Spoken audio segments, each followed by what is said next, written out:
Thank you for listening to the Real Estate Voice podcast. I'm Vernon R.E. Jones, managing broker, owner of Jones Homes. And for 30 years, we have serviced the 7-county Denver metro area.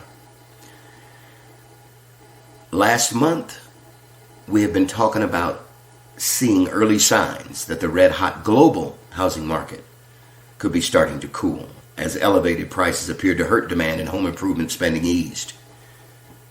We may have called the top too soon. What's happening?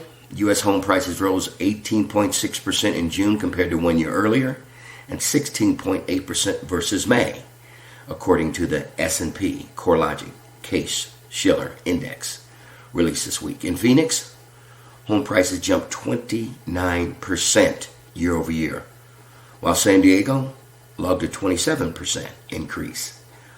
I have relationships with realtors throughout the country, and my compatriots in Arizona tell me that they're getting a lot of California buyers coming over to Arizona as the wildfires and things of that nature are just too much year-over-year stress, and they're moving more inland to places like Arizona, Colorado, and New Mexico. I will say San Diego logged a 27% increase.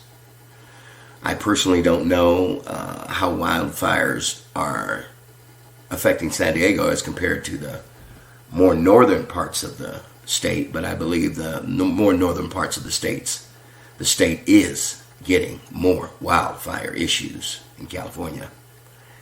It's basically the third month in a row that the rate of house price increases set a record. Globally, over in the UK, annual house prices rose 11% in August from 10.5% in July, according to new data from the Nationwide Building Society, their analytics group. Prices were up 2.1% month over month, the second largest monthly gain in 15 years. In Australia, down under, while there are some signs the housing boom is moderating, home value still rose 1.5% in August. This rate of growth remains well above average based on CoreLogic's latest home value index. The Reserve Bank of New Zealand, for its part, recently said house prices are above sustainable levels. I've always believed that we love home prices to go up, but we always want them to go up at a sustainable level. What gives? Low borrowing costs and work from home upgrades are still supporting demand, even as some would-be buyers scoff at the scale of recent price increases.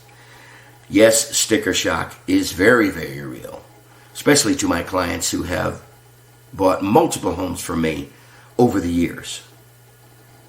Yet in a research note published this week, Goldman Sachs emphasized another factor.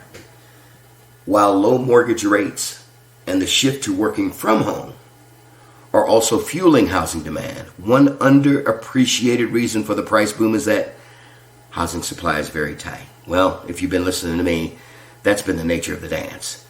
House supply being so tight, home builders not being able to keep up because of their issues with labor, land, and supply costs.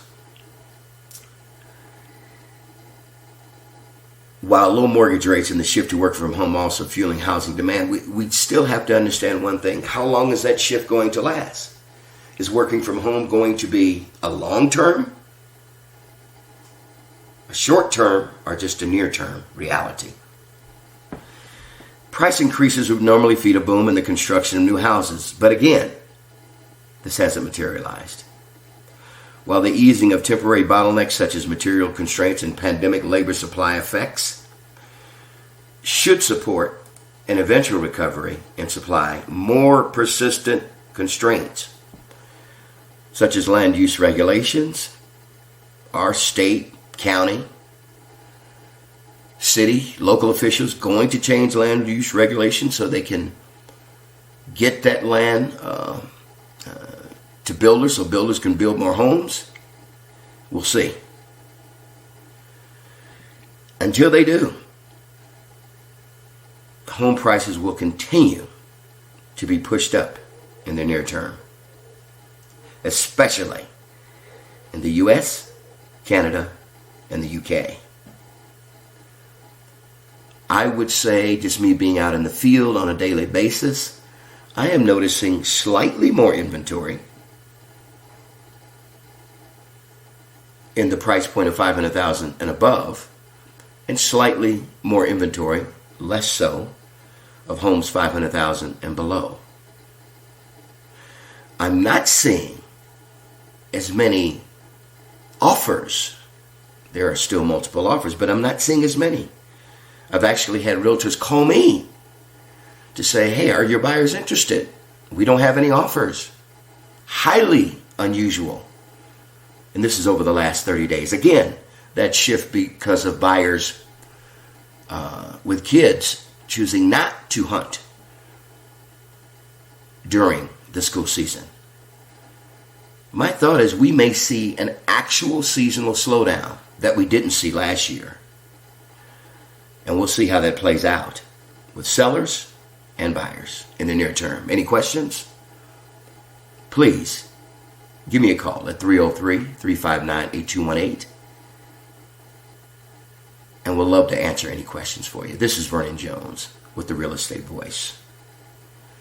Have a safe Labor Day weekend. And as always, please be safe.